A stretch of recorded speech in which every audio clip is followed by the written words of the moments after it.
నమస్తే మేడం. ఈరోజు బతుకమ్మ కోసం ఈరోజు గవర్నమెంట్ తెలంగాణ ఈరోజు పార్టిసిపేట్ చేసిన ఆర్టిస్టులు. మీ పేరు ఏంటి, మీరు ఎక్కడి నుంచి వచ్చారు? నా పేరు శ్వేత చంద్ర.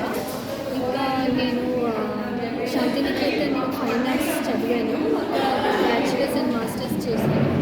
ఈరోజు ఇక్కడ మేమందరం కలిసి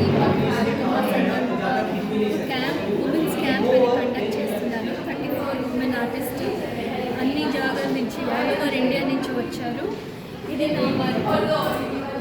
ప్రస్తుతం ఈ వర్క్లో నేను పువ్వులు ఇంకా పక్షులు మీద వర్క్ చేస్తూ ఉంటాను.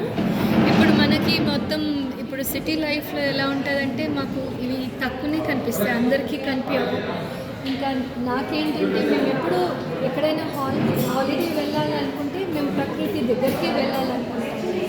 అందుకే త్రూ నా పెయింటింగ్ నేనేం ప్రయత్నిస్తున్నానంటే అందరిలో ఒక వ్యక్తిలాగా నా వర్క్ ఉంటే అందరికీ ప్రకృతి దగ్గరగా తీసుకుని పోవచ్చు. దాని మీద నేను వర్క్ చేస్తూ ఉంటాను. ఇంకా ఇప్పుడు వర్షాకాలంలో మా అందరికీ వర్షం చూడడం చాలా ఇష్టం ఉంటుంది. సో ఆ వర్షపు చుక్కలు నేను కొంచెం దాన్ని వీటిని పట్టుకోవడానికి ప్రయత్నిస్తున్నాను ఈ వర్క్లో. ఇంకా పువ్వులు పడుతూ ఉంటే, లీవ్స్ పడుతూ ఉంటే, చిన్న చిన్న విషయాలు మాకు చాలా సంతోషంగా ఉండేది.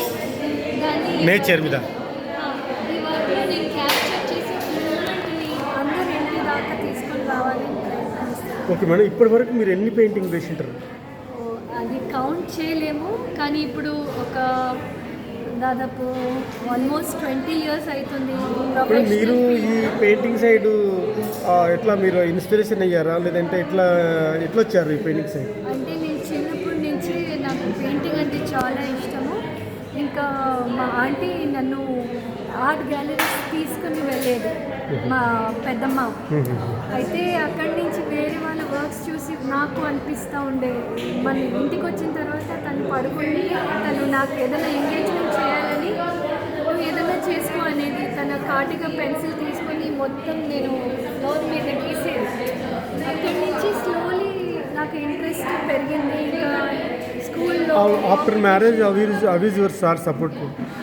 మా హస్బెండ్ కూడా ఆర్టిస్ట్ అండి. ఆయన జేఎన్టీయూలో చేశారు, జేజే కాలేజ్ ఆఫ్ ఆర్ట్స్లో చదివారు. JJ college Mumbai? Mumbai. Okay. So చాలా సపోర్ట్ ఉంటుంది, ఎందుకంటే మనం ఇద్దరం అండర్స్టాండ్ చేసుకుంటాం. ఈ ఫీల్డ్ చాలా డిఫికల్ట్ ఫీల్డ్ అంటే ప్రాక్టికల్గా చూడాలంటే సర్వైవల్ చాలా డిఫికల్ట్. కానీ వీఆర్ లివింగ్ అవర్ లైఫ్స్ మొత్తం మంచిగా గడుపుతున్నాం. ఎంత ఉంది దాంట్లోనే సంతోషంగా బతుకుతున్నాం. అది బాగుంది లైఫ్. మీ పేరండి?